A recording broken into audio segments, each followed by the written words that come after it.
Pemirsa, untuk mengetahui bagaimana proses pemulangan jenazah Basri ke tanah air, kita sudah terhubung dengan Duta Besar RI untuk Malaysia, Bapak Hermono. Selamat sore, Pak Hermono. Selamat sore, Pak Hermono. Selamat sore. Baik. Ya, Pak Hermono, mungkin dapat Anda ceritakan bagaimana proses pemulangan jenazah Basri ini sampai akhirnya dapat diterima oleh pihak keluarga, Pak. Silakan. Ya, terima kasih. Kemarin pagi kita menghubungi rumah sakit dan menyampaikan bahwa jenazah akan kita kirimkan kepada keluarganya untuk dimakamkan di kampung halamannya. Dan pihak rumah sakit dan juga kepolisian Malaysia menyatakan tidak keberatan karena memang tidak diperlukan untuk proses investigasi berikutnya. Jadi kemarin sore sudah kita keluarkan dan pagi kita bersihkan, kita lakukan sesuai prosesi agama Islam dan tadi jam 3.15 kita sudah bisa terbangkan. Jadi emang ini relatif cepat ya. Beruntung juga kita pada hari ini ada penerbangan ke Pekanbaru. Jadi semuanya serba cepat.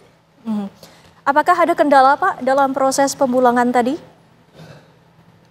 Tidak ada, karena memang dari pihak kepolisian sudah mengizinkan jenazah itu diambil. Jadi tidak ada kendala sama sekali. Ya, biasanya itu kendala ada di penerbangan, apalagi Riau itu kan tidak terlalu banyak ya jalur penerbangannya. Tapi alhamdulillah hari ini dapat kita pulangkan pakai AirAsia ya.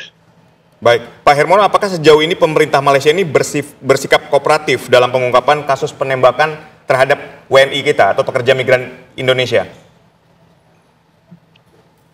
Kita lihat ada keinginan Malaysia untuk bekerja sama dalam masalah ini. Misalkan kemarin kita juga sudah diperbolehkan untuk mewawancarai WNI yang di rumah sakit ya.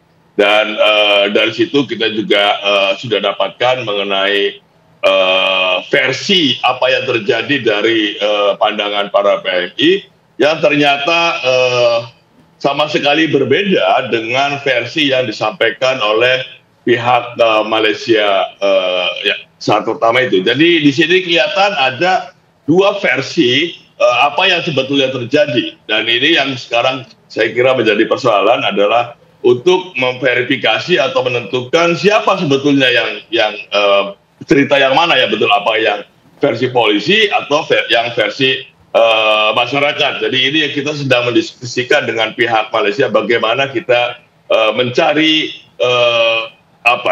mekanisme untuk mendapatkan kebenaran yang ya sebenarnya gitu ya. Baik, Pak Hermono, mungkin dapat diceritakan versi dari WNI yang kemudian menjadi korban ini seperti apa? Kan kalau dari versi Malaysia di situ ada penyerangan, pengancaman dengan menggunakan parang, terus menabrak kapal APMM Malaysia. Nah, kalau dari versi WNI sendiri seperti apa, Pak? Ya, kita sudah mewawancarai 3 orang ya. Ada 3 orang yang sudah kita wawancarai. Dan semuanya menyatakan hal yang sama, bahwa penyerangan itu tidak ada. Ya, bahwa kapal kita menabrak kapal APMM pun menurut mereka tidak benar.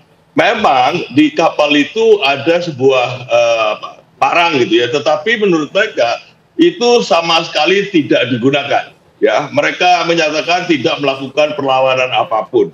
Nah, dalam kondisi kasus-kasus demikian, biasanya kalau ada kapal yang mengangkut PMI itu diintercept oleh petugas dari Malaysia, yang terjadi bukannya melakukan perlawanan, tapi biasanya mereka melarikan diri gitu ya. Mereka ini kan kapalnya kecil dan memang kecepatannya tinggi. Jadi menurut saya nggak masuk akal juga versi yang disampaikan oleh teman-teman kita yang ada di kapal itu. Jadi mereka melarikan diri, lalu di tengah kegelapan dilakukan menurut mereka penembakan secara random begitu. Dan setidaknya sampai saat ini ada 7 orang yang menyatakan luka, yang mengaku luka, dan 1 diantaranya meninggal dunia yang sekarang ini kita saksikan pemulangan jenazah. Pak Hermono, bahkan dari pihak Malaysia sempat memberikan konferensi pers bahwa mereka mengaku melepaskan tembakan ini untuk membela diri. Pak Hermono, tanggapannya? Ya, itu yang berbeda. Karena membela diri itu kan kalau ada serangan dari pihak sebelah atau pihak yang satunya. Sementara para PMI itu menyatakan sama sekali tidak melakukan penyerangan. Ya, ini yang menjadi yang perbedaan itu ada di sini. Nah, ini yang kita coba diskusikan dengan pihak Malaysia bagaimana mendapatkan suatu kebenaran yang sebenarnya terjadi melalui suatu mungkin perlu ada semacam tim pencari fakta atau seperti apa sehingga betul-betul dapat terungkap kebenaran secara yang sejati gitu ya. Ini kan masalahnya dua versi yang sama sekali berbeda. Perbedaan ini apakah dari pihak KBRI sendiri juga akan terus melakukan pengumpulan konstruksi kejadian ini?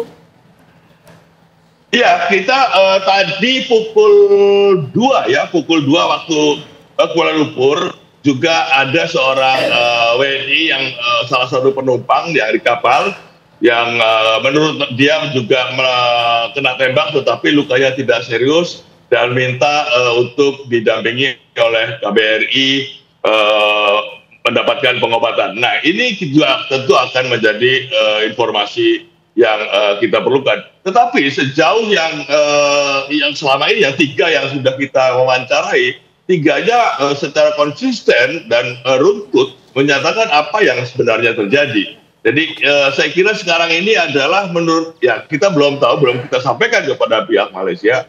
Apakah perlu ada semacam